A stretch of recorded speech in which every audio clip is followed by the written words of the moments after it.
दोस्तों how to start cement shop का ये पार्ट 2 है। और पार्ट 1 में हम लोगों ने डिस्कस किया था कि इस बिजनेस में क्यों आना चाहिए और कौन से 3 तरीके हैं। तो अगर आपने पार्ट 1 नहीं देखा है तो कृपया सबसे पहले पार्ट 1 देख लें। पार्ट 2 में हम लोग डिस्कस करेंगे कि क्या आपका इन्वेस्टमेंट का साइज रहेगा और आपको क्या प्रॉफिट मार्जिन मिलेगा। तो चलिए सबसे पहले इन्वेस्टमेंट से शुरू करते हैं। दोस्तों अगर आप बहुत ही कम कैपिटल में शुरू करना चाहते हैं, बहुत ही मिनिमम कैपिटल के साथ, तो आप मात्र 1 लाख रुपए से इस बिजनेस को शुरू कर सकते हैं। इसके लिए आप जो मैंने पार्ट 1 में सबसे पहला ऑप्शन बताया था, आप उसे फॉलो करें। आप किसी डिस्ट्रीब्यूटर के पास या डीलर के पास जाएं और आप बता सकते हैं कि मुझे इतना बैग सीमेंट चाहिए। तो आपका इन्वेस्टमेंट जो है वो 1 लाख से कम में कैसे होगा इसके बारे में बताता हूं मैं। आपको क्या करना है, आपको केवल 100 बैग सीमेंट जो है 100 बैग करके 200 बैग सीमेंट परचेज करना है। 100 बैग परचेज करना है कंपनी का वो सीमेंट जो सबसे बेसिक वेरिएंट होता है। जैसे कंपनी में ऑलमोस्ट अभी जितनी भी कंपनियां काम कर रही हैं उनके पास लगभग 4 तरह का सीमेंट आता है। एक सबसे बेसिक होता है, जैसे अगर मैं एसीसी सीमेंट का एग्जांपल लेता हूं, एसीसी में एसीसी एचपीसी आता है। मैं अपने रीजन का बता रहा हूं, आपके रीजन में हो सकता है कुछ और आता होगा, क्योंकि एसीसी का कहीं सुरक्षा और अदर नेम से भी ब्रांड चलता है। तो मैं अपने एरिया का बता रहा हूँ। एसीसी एचपीसी सबसे इसका बेसिक आता है। उसके बाद एसीसी कंक्रीट प्लस आता है। उसके बाद एसीसी F2R आता है और फिर एसीसी गोल्ड वाटर सील्ड आता है। तो ये 4 तरह का सीमेंट आता है।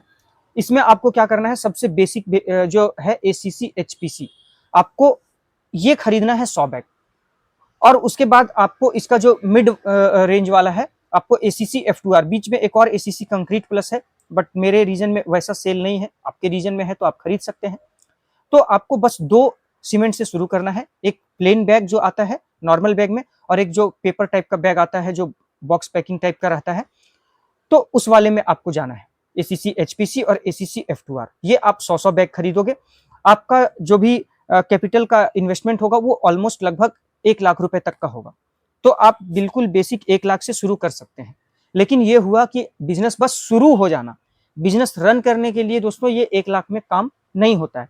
लेकिन आप बिजनेस शुरू करना चाहते हैं बिल्कुल लो कैपिटल से, तो ये मैं डराने वाली बात आपको नहीं बोलूंगा कि सीमेंट का बिजनेस बहुत बड़ा बिजनेस है और ये शुरू नहीं किया जा सकता है कम से। तो ये सब डराने वाली बात मैं आपको नहीं बोलूंगा। आप अगर शुरू करना चाहते हैं तो मात्र 1 लाख रुपए से शुरू हो जाएगा। लेकिन बिजनेस को रन करने के लिए, इस बिजनेस में टिके रहने के लिए आपको मोटा कैपिटल चाहिए। उसके बारे में बाद में हम लोग डिटेल में बात करेंगे, और इस वीडियो में तो नहीं बात करूंगा, मैं इसके लिए एक स्पेशल वीडियो लेकर के आऊंगा। अब बात करते हैं दोस्तों, अगर आप सब डीलर बनते हैं या रिटेलर कोड खुलवाते हैं तो आपका क्या इन्वेस्टमेंट होगा। इसमें आपका 20,000 तक का इन्वेस्टमेंट बढ़ जाएगा, क्योंकि आपको सिक्योरिटी डिपॉजिट जमा करना पड़ता है। वो हो सकता है 10,000 जमा करना पड़े या 20,000 जमा करना पड़े, तो एक वहां पर इन्वेस्टमेंट आपका बढ़ गया। दूसरी चीज, कुछ समय होने के बाद आपको आपके जो भी डीलर हैं या डिस्ट्रीब्यूटर हैं जिनसे आप माल खरीद रहे हैं, वो आपको बार बार फोन करने लग जाएंगे कि भैया अभी आप मटेरियल खरीद लीजिए, अभी कुछ स्कीम आया हुआ है, कुछ रेट कम हुआ है तो अभी आप खरीद लीजिए, या आपका टारगेट छूट रहा है, कंप्लीट पूरा नहीं हुआ है तो आपको स्कीम का बेनिफिट नहीं मिलेगा, इसलिए आप मटेरियल खरीद लीजिए। तो आपके पास गोडाउन में ऑलरेडी अगर सीमेंट स्टॉक में है, फिर भी आपको मटेरियल खरीदना पड़ेगा। क्यों? आप अचानक हो सकता है रेट डाउन हो जाए और आपको रेट का बेनिफिट लेना है तो आपको खरीदना पड़ जाएगा। स्कीम आपका पूरा कंप्लीट नहीं हुआ, टारगेट पूरा कंप्लीट नहीं हुआ, तो आपको मटेरियल खरीदना पड़ जाएगा। तो इस हिसाब से आपका जो भी इन्वेस्टमेंट है उसका साइज बढ़ जाता है। तो अगर मोटा मोटी अगर आप अंदाजा लगाएं तो लगभग आपको 4 से 5 लाख रुपए तक का इन्वेस्टमेंट आपको करना है, तब जाकर के आपका जो भी टारगेट वगैरह है वो आप कंप्लीट कर पाएंगे। नेक्स्ट है दोस्तों, डीलरशिप कोड अगर आप खुलवाते हैं तब कितना इन्वेस्टमेंट लगेगा। इसके लिए और भी आपका इन्वेस्टमेंट का साइज बड़ा हो जाएगा। पहली चीज, 1 लाख रुपए आप सिक्योरिटी डिपॉजिट के लिए मान लीजिए, आपको 1 लाख रुपए तो उसी में चला गया। उसके बाद होता है कि आपका जो भी आप मटेरियल लिफ्ट करोगे, तो आप डीलर बने हैं तो आपको मटेरियल का लिफ्टिंग भी ज्यादा करना पड़ेगा, क्योंकि उसमें टारगेट का प्रेशर ज्यादा होता है। अगर आप बिल्कुल बहुत ऐसा नहीं है कंपनी की तरफ से प्रेशर की आपको उठाना ही पड़ेगा, मटेरियल एकदम टारगेट कंप्लीट करना है, लेकिन अगर आप टारगेट कंप्लीट नहीं करते हैं तो इसमें आपको काफी लॉस होगा। इवन आप रिटेल भी ढंग से नहीं कर पाएंगे, क्योंकि आपको रेट का बेनिफिट नहीं मिलेगा, आप स्कीम नहीं उठा पाएंगे कंपनी से। और मार्केट में ऐसा हो गया है कि जो भी स्कीम हम लोगों को कंपनी के ओर से मिलता है उसे भी कट करके माल बेचना पड़ता है, जो भी बिलिंग प्राइस है उससे भी नीचे माल बिकता है। तो आपको हर हाल में स्कीम कंप्लीट करना है, टारगेट कंप्लीट करना है। तो इन चीजों को कंप्लीट करने के लिए इन्वेस्टमेंट काफी बड़ा लगता है। और अगर आप डीलरशिप लेते हैं तो आप चूंकि मटेरियल ज़्यादा लिफ्ट करोगे आप, तो आपको गोडाउन का भी स्पेस ज़्यादा चाहिए। अपना स्पेस है तब तो बहुत बढ़िया बात है, लेकिन अगर आपने रेंट पर लिया हुआ है तो आप फिर से आपका दोबारा इन्वेस्टमेंट वहाँ बढ़ जाता है, आपको बड़ा गोडाउन रखना पड़ेगा। नेक्स्ट चीज, अगर आप होलसेल कर रहे हैं, आप रिटेलर को भी माल दे रहे हैं, तो फिर आपका इन्वेस्टमेंट और फर्दर बढ़ जाता है, क्योंकि रिटेलर आपसे हमेशा कैश में काम नहीं करेगा, आपको कुछ ना कुछ उधार भी छोड़ना पड़ेगा। यहाँ हमारे रीजन में तो ऐसा होता है कि मान लीजिए एक ट्रक माल का जो है वो पैसा वो पेंडिंग में रहता है। एक ट्रक माल लिया उसने, वो बेचा, फिर दूसरा जब ऑर्डर लगाता है तब वो एक ट्रक का पैसा दे देगा और फिर दूसरा एक ट्रक माल ले लेगा डीलर से। तो यानी कि एक ट्रक यानी कि छोटा सा, कम से कम अगर आप 200-250 बैग का मान के चलो कि 200-250 बैग का कैपिटल आपका फंसा रहेगा रिटेलर के पास। तो आप अगर आपके 10 रिटेलर हैं तो आप इन्वेस्टमेंट कैलकुलेट कर लीजिए कि कितना आपको लग जाएगा। अगर आप 1-1 लाख रुपए भी हर रिटेलर को उधार देते हो तो आपका 10 लाख रुपए तो उधारी में ही चला जाएगा। ये है। उसके बाद क्या है कि आपको कैश में काम करना पड़ता है। आप क्रेडिट कंपनी से अगर आप लेते हैं तो आपका जो सीडी है वो लॉस होता है। सीडी लॉस होगा तो कुछ ना कुछ मार्जिन आपका अफेक्ट करेगा वो। इसीलिए अगर आप सीडी में काम करते हैं तो कंपनी से आपको तो फुल पेमेंट करना होगा 3 से 4 दिन के भीतर ही, लेकिन आपको आपके रिटेलर से पैसा समय पर नहीं मिलेगा। कभी कभार आपका पैसा डूब भी जाएगा, फंस भी जाएगा। कई बार नए नए रिटेलर खुलते हैं और अगर आपने गलती से उन्हें उधार दे दिया है, कई बार ऐसा होता है कि रिटेलर फिर दुकान बंद कर देता है और आपको पैसा लेने के लिए काफी दिक्कतों का सामना करना पड़ सकता है।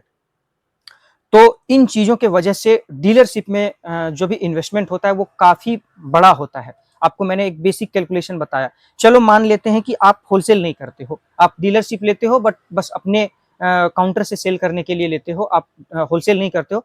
फिर भी आपका जो इन्वेस्टमेंट है वो काफी हद तक सब डीलर और बिना कोई डीलर लिए कुछ भी, ना सब डीलर लेकर के काम कर रहा है ना डीलरशिप लेकर के काम कर रहा है, तो उनके मुकाबले आपका इन्वेस्टमेंट जो है वो काफी बड़ा होगा। क्योंकि आपको मेन जो इसमें फंडा है वो स्कीम का है, टारगेट का है, वो आपको कंप्लीट करना है हर हाल में। आपके गोडाउन में माल मटेरियल पड़ा हुआ है फिर भी करना है, जैसे अभी बरसात का टाइम चल रहा है और इस टाइम में उतना ज़्यादा सेल नहीं होता है, लेकिन फिर भी आपको मटेरियल कंपनी से परचेज करना है।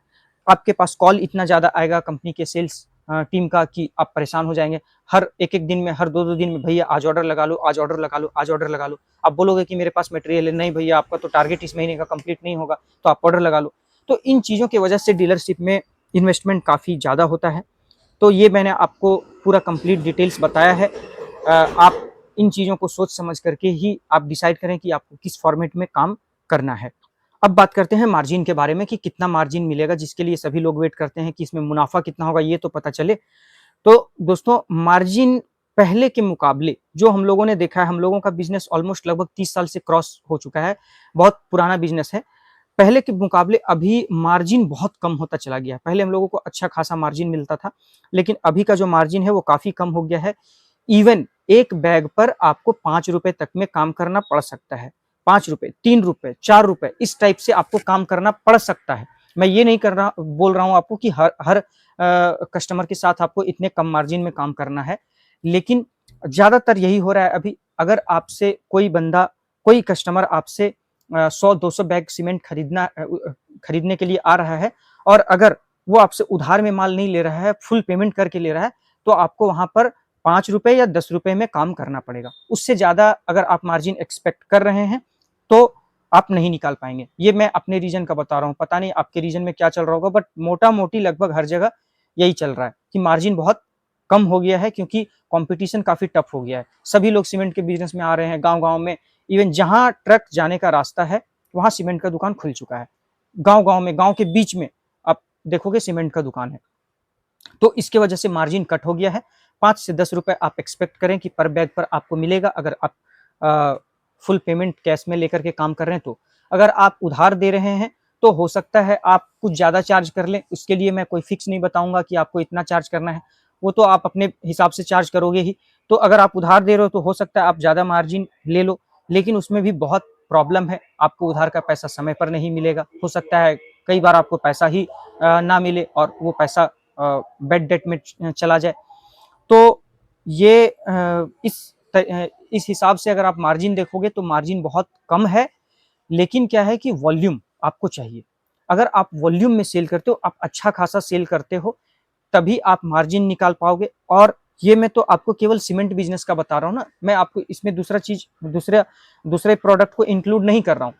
तो सीमेंट के साथ आप और भी प्रोडक्ट बेचोगे, आपसे टीएमटी, कोई बंदा घर बना रहा है तो आपसे केवल सीमेंट तो लेगा नहीं, हो सकता है टीएमटी भी लेगा, और भी इसमें जितना भी मटेरियल लगता है और भी चीज लेगा। तो आप मिला जुला करके आपको मार्जिन मिलेगा। केवल सीमेंट बेच करके आपका गुजारा नहीं होने वाला है। केवल सीमेंट लेकर के अगर आप बैठोगे तो आपका घर चलाना मुश्किल हो जाएगा। नेक्स्ट पॉइंट, आपको कॉन्ट्रैक्टर को कुछ कमीशन भी देना पड़ता है। तो ये डिपेंड करता है।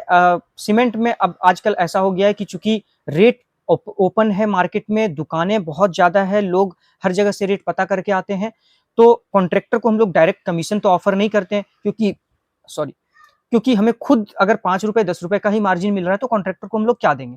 तो कॉन्ट्रैक्टर को कंपनी अलग से पॉइंट सिस्टम बना करके रखा हुआ है, ऐप प्रोवाइड किया हुआ है, उसमें जो भी लिफ्टिंग होता है उसके बेसिस पर उन्हें पॉइंट मिलता है और वहां से वो गिफ्ट रिडीम कर सकते हैं। लेकिन फिर भी कभी कभार क्या होता है कि आपको कोई कोई जिद्दी कॉन्ट्रैक्टर होता है, अगर कुछ मटेरियल बल्क में जा रहा है तो आपसे कैश डिमांड कर ही देता है। और हमें भी देखना पड़ता है कि चलो सब कुछ जा रहा है, सीमेंट के साथ टीएमटी भी गया है, रिंग वगैरह जा रहा है, और भी बहुत कुछ मटेरियल जा रहा है, तो आपको कैश कुछ ऑफर करना ही पड़ता है कॉन्ट्रैक्टर को। तो कुछ मार्जिन वहां से भी हमें जो है वो नुकसान सहना पड़ता है, कॉन्ट्रैक्टर को भी खुश रखना पड़ता है। तो ये है मार्जिन का डिटेल्स जो मैंने आपको खुल करके बताया है। अगर कोई बता रहा है कि भैया, या किसी को लग रहा है कि पर बैग 50 रुपए 60 रुपए 40 रुपए तक का मार्जिन मुझे मिलेगा, तो ये उम्मीद ना रखें। मैं कई लोगों को, जो लोग नए आते हैं इस बिजनेस में, वो मेरे से पूछते भी है कि सीमेंट दुकान मैं भी ओपन करना चाह रहा हूँ तो कितना मार्जिन आएगा। तो दोस्तों मैंने ये ऑब्जर्व किया कि अगर मैं सच बता देता हूँ वहाँ कि आपको 5 से 10 रुपए का मार्जिन मिलेगा, तो यकीन नहीं करते हैं, उन्हें लगता है कि ये मुझे रोकना चाह रहा है इस बिजनेस में आने से और ये झूठ बोल रहा है। 5-10 रुपए में काम करके और थोड़ी होता है इतना, तो बिजनेस इन लोग का देखता हूं मैं कि अच्छा खासा चल रहा है, सब कुछ हो रहा है, तो 5-10 रुपए मार्जिन में तो काम नहीं होता होगा। उन्हें लगता है कि 50 रुपए का मार्जिन इसमें मिलता है, लेकिन ऐसा कुछ नहीं है। मैं आपको जो बता रहा हूँ सच बता रहा हूँ, बिल्कुल पॉइंट वाली बात बता रहा हूँ। कोई भी बंदा अगर 100 बैग आपसे सीमेंट लेने आएगा तो आपसे लड़ झगड़ करके रेट कम करवा लेगा। तो ये है कंप्लीट डिटेल मार्जिन के ऊपर। बाकी हम लोग नेक्स्ट वीडियो में मैं बताऊंगा इसका जो असली सच्चाई है इस बिजनेस का, यानी कि dark truth of cement business, ये इस टाइटल से मैं वीडियो लेकर के आऊंगा, जिसमें मैं इसके बारे में डिटेल्स में बताऊंगा। और उस वीडियो को आप जरूर देखें, उसमें सब कुछ डिटेल में बताया जाएगा कि इस बिजनेस में, उसी वीडियो को देख करके आपको समझ में आएगा कि इस बिजनेस में आना है या नहीं आना है। तो उस चीजों में मैं हर चीज खोल खोल करके बताऊंगा कि क्या दिक्कत है, किन दिक्कतों का सामना करना पड़ता है, और क्या असली कमाई है, और किस प्रकार से हम लोग इसमें परेशान होते हैं। हर चीज के बारे में डिटेल में मैं बताऊंगा, तो उस वीडियो को भी आप जरूर देखें। तो इस वीडियो को यहीं एंड करते हैं। अगर आपने हमारा चैनल सब्सक्राइब नहीं किया है, कृपया सब्सक्राइब कर लें, और कमेंट सेक्शन में आप बताएं अगर आप इस बिजनेस में आना चाहते हैं तो आप मुझे मेल कर सकते हैं, मैं आपको कंप्लीट गाइड कर दूंगा। तो thank you so much for watching.